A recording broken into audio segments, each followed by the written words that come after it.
there's a joke a lot of times in the ADHD community that they think outside the box because they don't know that there's a box to begin with, so like they didn't even know that there were limitations to kind of the thoughts that could be there. So yeah, I mean, there's a lot of really, really great traits.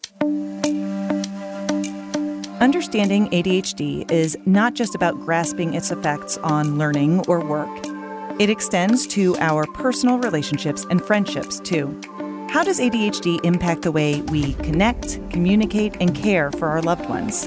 Alyssa Lohman is a neurodivergent licensed clinical professional counselor, and she's here to shed light on the intricacies of ADHD within interpersonal bonds and to provide insights on fostering healthy connections.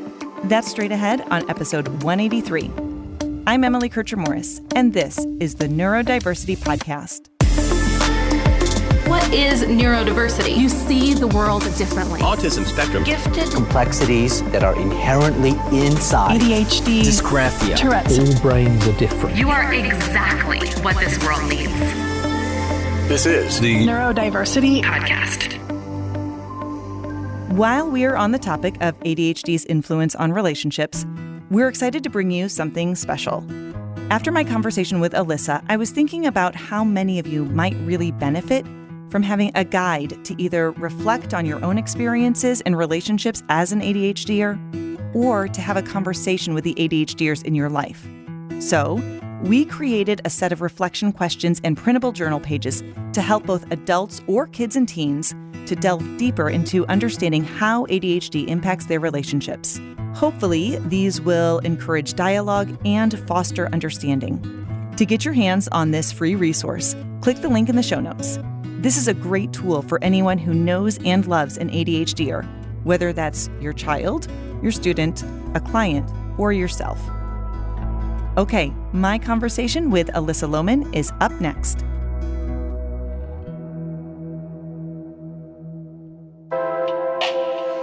previously on the Neurodiversity Podcast. When I was a kid, oftentimes you didn't find what you were really good at until you were like 14, 15, 16, even older. But now we expect kids to find that area of excellence when they're really quite young.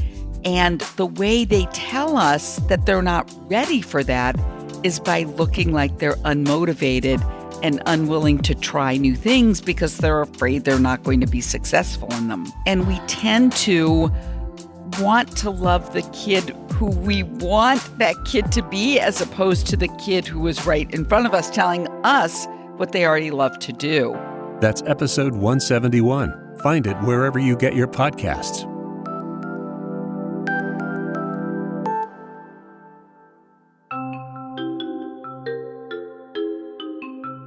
Today, we're talking with Alyssa Lohman. Alyssa is a neurodivergent licensed clinical professional counselor at Empowered Pathways and specializes in providing neurodiversity-affirming and strengths-based support to ADHD adults. So, Alyssa, thank you so much for taking the time to talk to me today. Yeah, thank you so much for having me. I love nerding out about all things ADHD, so I'm really looking forward to it. Within the neurodiversity community, I feel like there's really just a lot of emphasis on social connections and relationships, especially for autistic people. Yeah. But I think it's really important to realize that there are other types of neurodivergence that can also influence relationships. So what is it that drove you to take a really deep dive into exploring how ADHD impacts relationships? Yeah, that's a great question. I mean, really with ADHD, I think people really minimize how much it impacts people and how just across the board it impacts people. Usually folks think about ADHD as, just academically, maybe at work, but really relationships get really take a toll. And so I think that was just an area I really started learning more about, especially when I started looking into couples counseling and things like that, of there wasn't a ton of framework around how do you work with neurodivergent clients, because a lot of the traditional strategies just do not work. And so that was something I was really curious about and wanted to just really, in true ADHD fashion, get hyper-focused on, do a deep dive into, and kind of learn everything I could about it. I can think back on a lot of my own experiences with friendships and relationships and recognize things that influenced them, which at the time I was probably pretty unaware of. Like, even now, I'm terrible about replying to people who like text me or send me messages. Same. Yeah, because, well, if I don't have the time to reply immediately, I just don't think to go back and look through those messages to respond. It's overwhelming. There are too many of them, all of these different things. That's one communication difficulty that I know impacts relationships. But I'm wondering if you can just talk a little bit more about other challenges that ADHDers might face in their relationships, especially those that might not really be immediately obvious to those who don't have ADHD. I think people also minimize how much work it takes to create and maintain relationships. And not only the amount of work, but the amount of executive functioning skills. The things that really like the higher functioning tasks, such as, like you said, prioritization. So if I'm working on something right now, but a friend reaches out to me, do I go ahead and just respond, or do I focus on what I'm doing?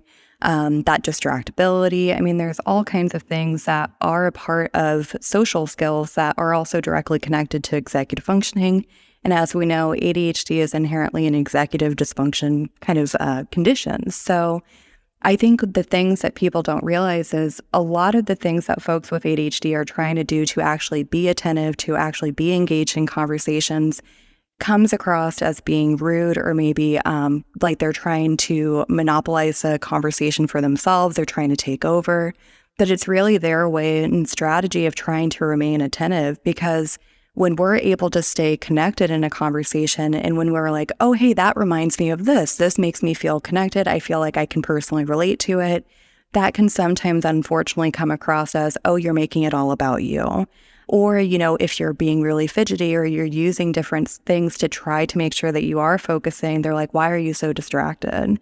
So I think a lot of times it's unfortunately people believe that there's ill intention around the things that folks with ADHD are doing, but it's actually their strategies for trying to stay engaged in the conversation.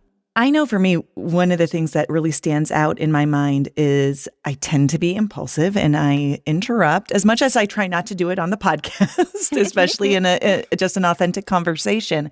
And I think back as a child, and I am sure that my parents told me a million times not to interrupt. And it wasn't until I was in a social situation where there was someone who I really kind of looked up to and respected, who basically told me, if you interrupt me one more time, and I was just mortified, that hit me how much that was impacting it.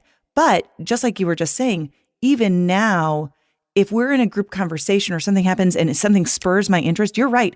The interruption really often is a sign that, like, I'm here with you. Yes. I'm hearing what you're saying, but it definitely comes across as rude. I think some even ADHDers will get frustrated if they're interrupted because it makes them lose their train of thought. So it's kind of like both sides of that. Yeah, because I mean, there's a lot of impairments in like working memory. So folks really struggle to hold on to ideas. I always kind of compare it to, neurotypical people. They may have a giant whiteboard where they can put multiple ideas all kind of occurring at the same time and hold on to it.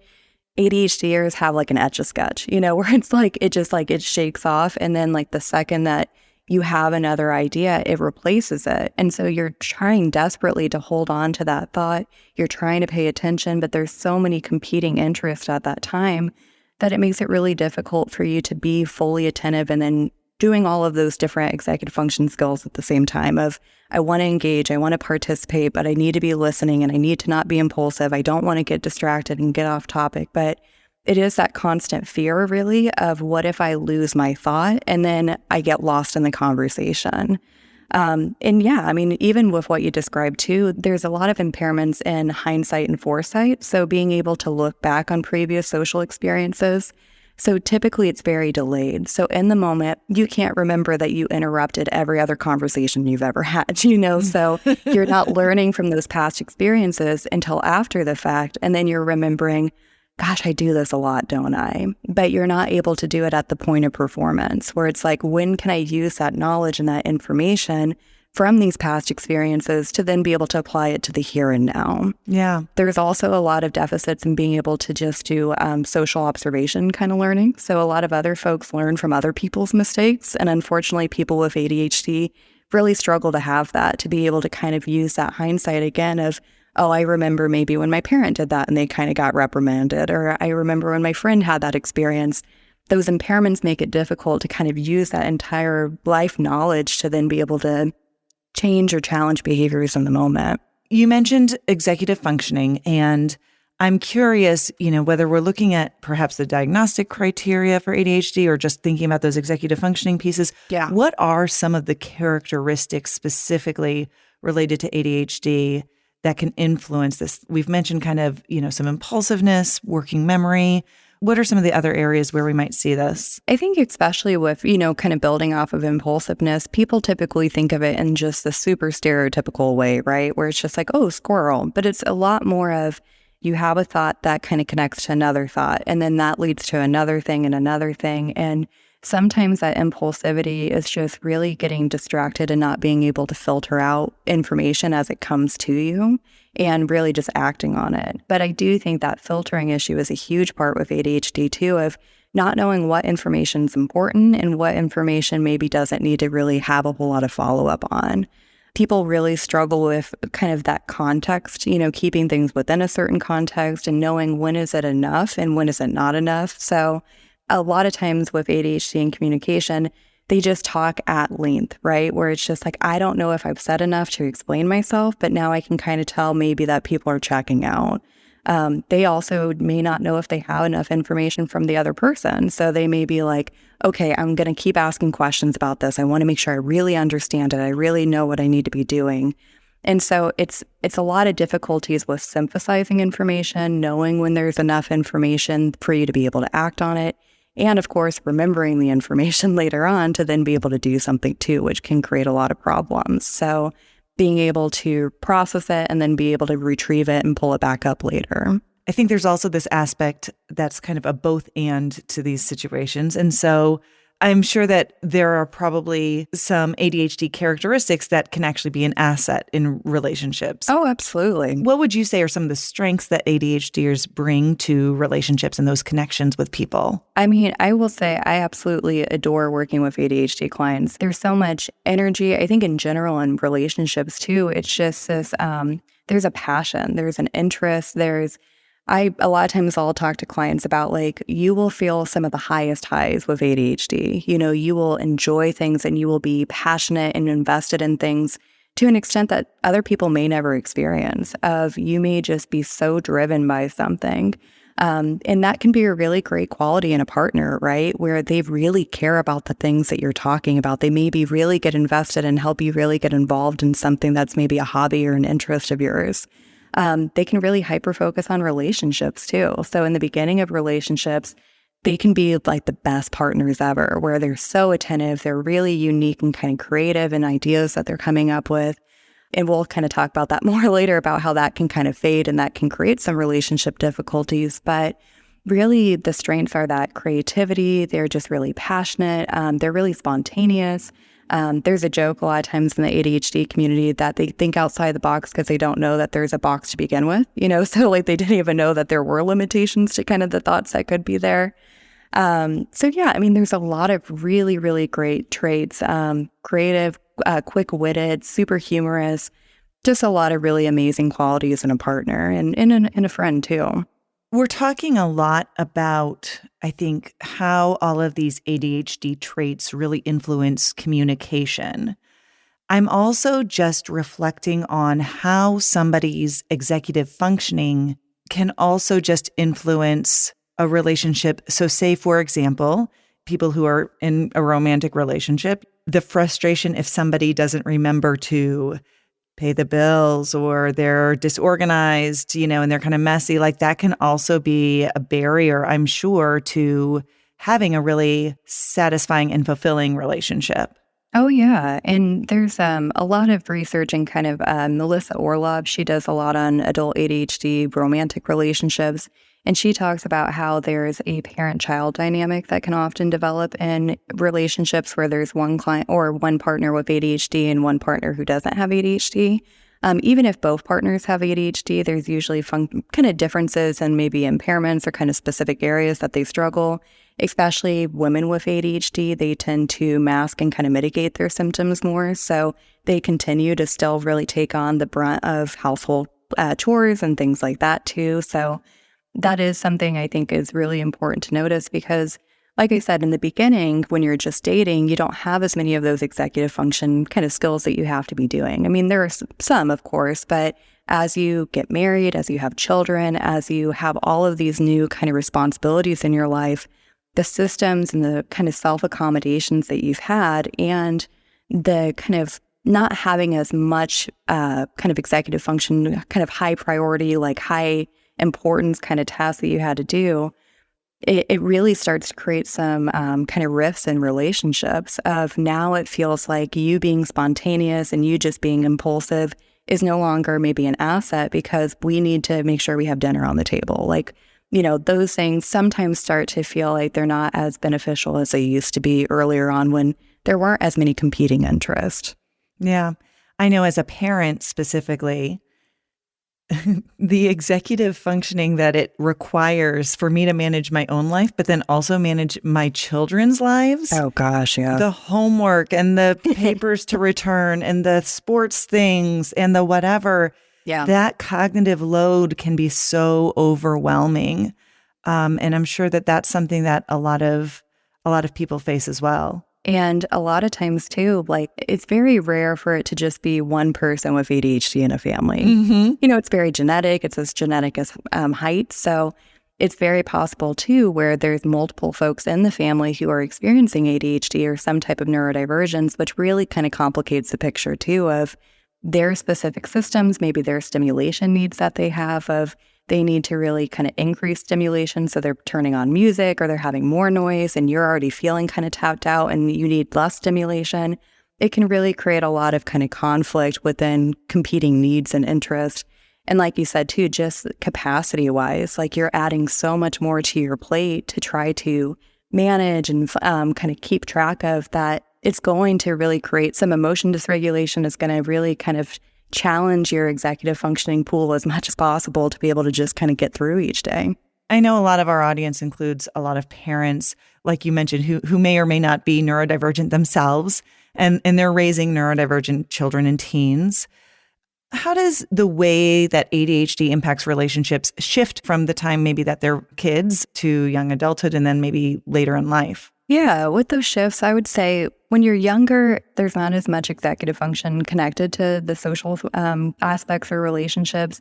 I think back to whenever I was younger and really it was just like, oh, I'm playing with the stick. You want to play with the stick? Let's be friends. It was just like you kind of just, it didn't feel as high pressured. It was just kind of, there wasn't as much to keep track of or kind of be mindful about.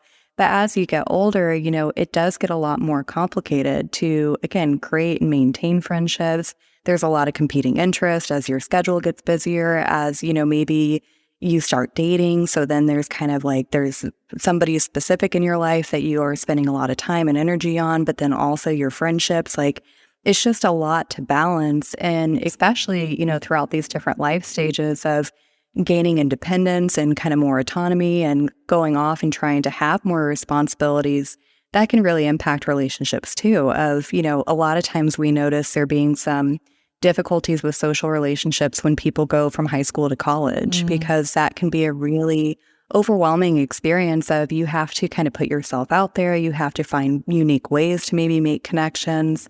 And you're having such an increased kind of load on executive functioning by having more schoolwork, by having to kind of create your own schedule and play, keep track of everything, that can be very difficult.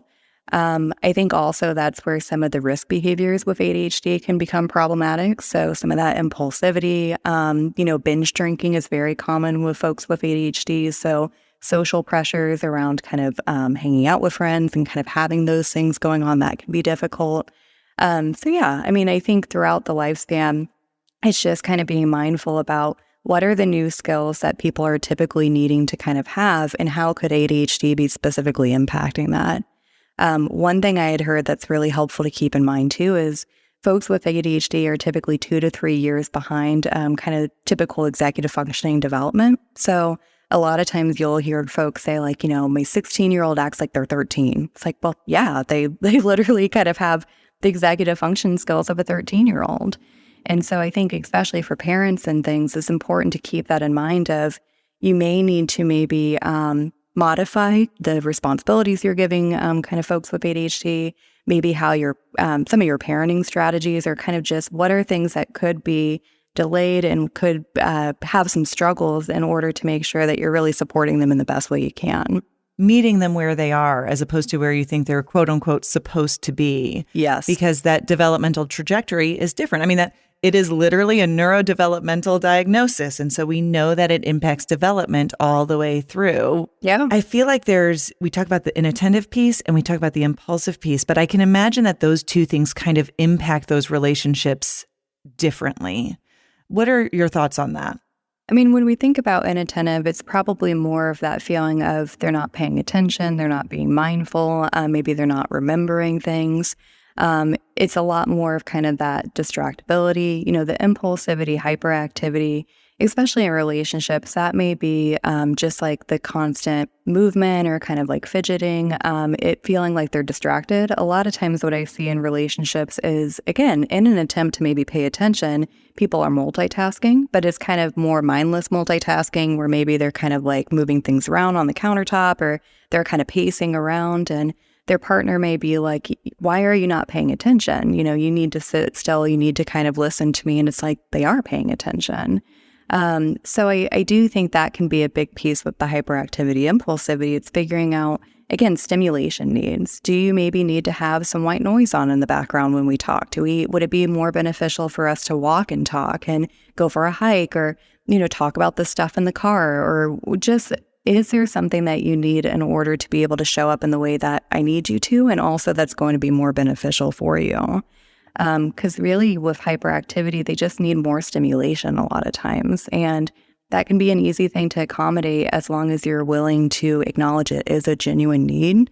A lot of people compare ADHD to kind of like a moral deficit where it's just like, oh, you're just not trying hard enough, or, you're just not interested. And it's like, no, I just need stimulation. I just need something to kind of help me stay engaged in this right now. Focusing and recognizing when those more productive conversations or connections are occurring, and then trying to replicate that. Like you said, if it's when you're walking or it's when you're driving, or like, what was it about that situation? Like, I know for me, if you want to have a conversation that's really productive and relevant, it's best to do it like mid-morning, right? It's when I'm the most alert, I'm focused, my medication is working, but at the end of the day, I'm wiped and not, I mean, most people are. I mean, that's a normal thing, but also I just don't have the focus or the emotional regulation or, any of the things that go along with that executive functioning to really be able to have a productive conversation in that way. So trying to target that and be aware of that can be really helpful. And I think with folks too, a lot of times, I think from the ADHDer perspective, they're afraid of asking for more in the relationship because they already feel like, they're at such a deficit of like, oh, they do everything, like their partner feels like they're carrying more of the load. And so I always try to, remind them that a true accommodation isn't like you're shoving weight onto your partner and being like, hey, you have to deal with this. It's how do we try to kind of have some system or structure or something in place where it's going to be being able to kind of alleviate some of that weight that both of you have been experiencing. And it can be systems, it's like, how do we have like things set up for the week where we don't have to use that limited resource pool for executive functioning to make just day-to-day decisions, like meal planning. It's like, maybe it's okay for you to just buy a meal plan service, or for you to just like only focus on like protein and a carb and a vegetable. Like, you don't have to have recipes. You don't have to have it be this elaborate thing. I've had so many clients where I'll be like, you should just get like a whiteboard. And they're like, I just don't feel like I should have to need one. I'm like, who cares if you need one? Where it's just, it's something to help you alleviate that stress. But a lot of work with ADHD is giving them permission to do what works. And a lot of times they already know what works, but they've been told that they shouldn't need it. They feel embarrassed for needing it. They feel shame for having these deficits. So it's a lot of giving them permission to do what works and kind of helping them just see alternatives to what they've been doing for so long too. Yeah, absolutely. And that kind of leads to the next thing that I wanted to ask you about, which is about taking the time to explicitly talk with young people, those kids and teens in our lives, whether they're our children or our students or our clients, whatever it might be, and having those really direct conversations about how it might impact their lives. Yes. The fact that they are neurodivergent. Are there some strategies that you find can be really useful, or maybe some topics that we should consider when we're trying to have those conversations with young people about their relationships? I think it's just really important to, like you said, have a very transparent conversation with them about what ADHD is, kind of what are, again, those strengths that can come with it, how ADHD specifically looks in their life, because everybody is a little bit different with it. I think I've seen, unfortunately, so many people who get diagnosed with ADHD who don't actually even know what it means. They know they were supposed to take medication, or maybe they knew that they had troubles at school, but nobody actually sat down and explained to them, like, hey, this is probably part of why you experience this, or this may be something that you're going to struggle with, or this is something that is going to be a really cool strength that you have because of, this club that you're kind of in. And so I think it's really allowing them to kind of explore what it means to have ADHD, to talk to them about other folks who have ADHD so they don't feel so alone in it. It can feel, kind of normalizing it. Talking about people who have been really successful with ADHD too. I think that can be a huge fear for folks of, I'm always going to be behind. I'm never going to be able to accomplish anything. Whereas, a lot of ADHDers, they're entrepreneurs, they start businesses. Like, there's a lot of really great things that come from people with ADHD. So I think it's helping them kind of understand, like, just, again, that club that they're kind of a part of, which can come with some really great benefits and can kind of come with some kind of consequences at times. I think it's talking to them about that. I think it's also having an open conversation about what they already, like, kind of what we were just talking about of when do they see that they're able to pay attention the best? Like, what are things that do help them? There's so many times we'll hear kids say, like, I need to listen to music to study, and their parents tell them, no, you can't do that. Or, they kind of cut them off from those accommodations that they're already trying to create for themselves. So I think as a parent, it's important to look at it with curiosity versus judgment of, what is this doing for them? Does it seem like it is helping? Is it maybe something that actually is distracting them, but they're just really wanting to kind of, have that out in that way? But I think having those open conversations can be really helpful. I would encourage, kids, if they're comfortable with it, sharing, that they have ADHD with their friends, because so much of the time it's just a misunderstanding, right? Where it's just like, if you don't know what's going on, you're trying to put the pieces of the puzzle together with the only limited pieces you have. And so if your friend just seems like they're being a jerk to you, you're going to assume they're just a jerk versus explaining it in kind of kid language. But this is something I'm struggling with, but I am really trying to pay attention. So I'm sorry if I'm interrupting you a lot. Right. You're just describing coaching kids on how to be really powerful self-advocates. Yeah. So that they can really recognize their strengths, recognize their struggles, but then be open about those and disclose them when they feel comfortable. And it's not about making an excuse. It's about finding common ground and finding solutions that work for the individual or within the relationship or whatever that might be. I know I've seen an expression before, like ADHD isn't an excuse, it's an explanation, where it's just trying to help you have, again, that context of, oh, this is kind of what may be at play here. So it just kind of helps people get a better understanding. I mean, really, folks with ADHD, in my experience, they're never trying to make excuses. They're constantly fighting against just nonstop resistance, and they're trying to challenge themselves. They're trying to improve. They really want to be doing things better, but it's usually that they're not trying hard. It's that they need to try different, right? So they need to learn strategies of, how do I approach this differently? Because they've been banging their head off the wall for just so long of, I'm trying to do this. I'm trying to listen. I'm trying to pay attention. It's not working. So really, I think as parents and teachers, the best thing we can try to do is help folks find ways to kind of do things differently versus just going through that same pattern over and over. And I know as parents and adults, we get caught up in that ourselves of like, okay, well, this is what I was taught, so I need to teach you the same thing. It's like, no, there's probably a better way to do it. And there's nothing, it's so beneficial to be able to adapt things to fit the needs of your child. Alyssa, this has been just a really amazing conversation today. I'm so grateful that you've shared everything with us today. As we wrap up, I have one last question for you. Okay. If you were talking to someone who is really just realizing that their ADHD is having a huge impact on their friendships and other relationships, and they're struggling, what's the one thing that you would just really want them to hear? That's a really good question. My heart just goes out to them immediately. Just that feeling of compassion and empathy of when you find out that you have ADHD, you go through a roller coaster of emotions. Initially there's this feeling of relief of this explains it. This makes so much sense. There's a feeling of like, now I kind of have a better understanding of myself. Then there can be a feeling of anger and frustration of like, why didn't I know sooner? Like, why couldn't, it's just a lot of things of also recognizing how it's going to impact the people around you in your life and knowing it's a lifelong condition and all of those things that come with it. So I think the first thing I would say is like, I know that this is hard and I know that you're trying incredibly hard to be the kind of person that you want to be. And what can be helpful for you is to really figure out like, what are the things that you are struggling with?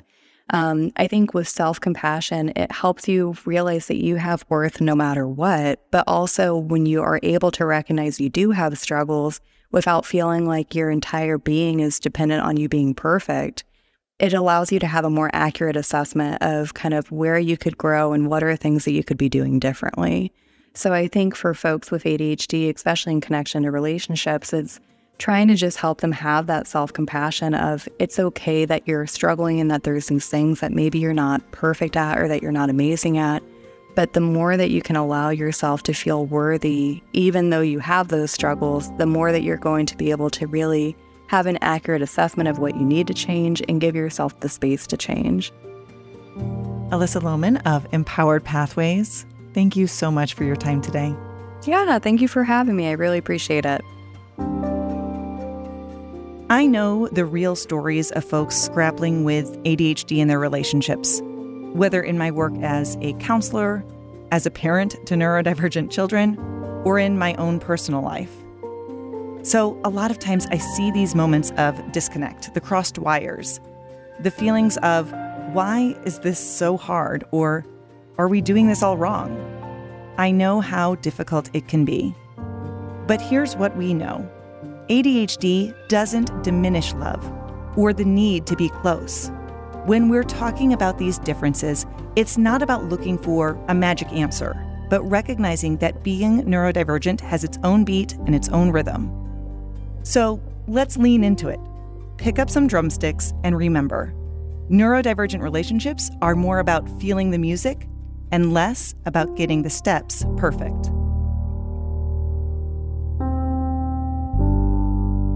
I'm Emily Kircher-Morris. I'll see you next time on the Neurodiversity Podcast.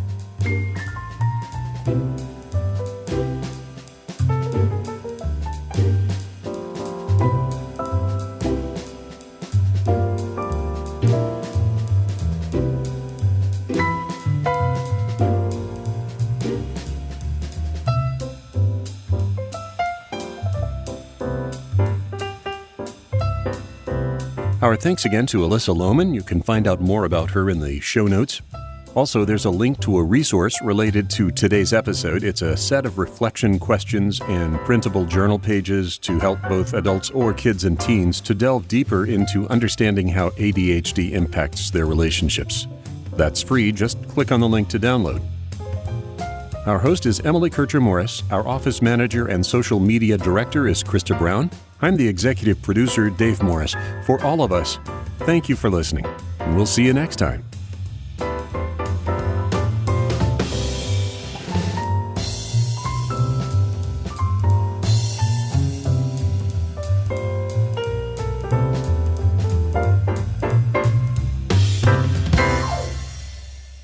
This is a service of the Neurodiversity Alliance.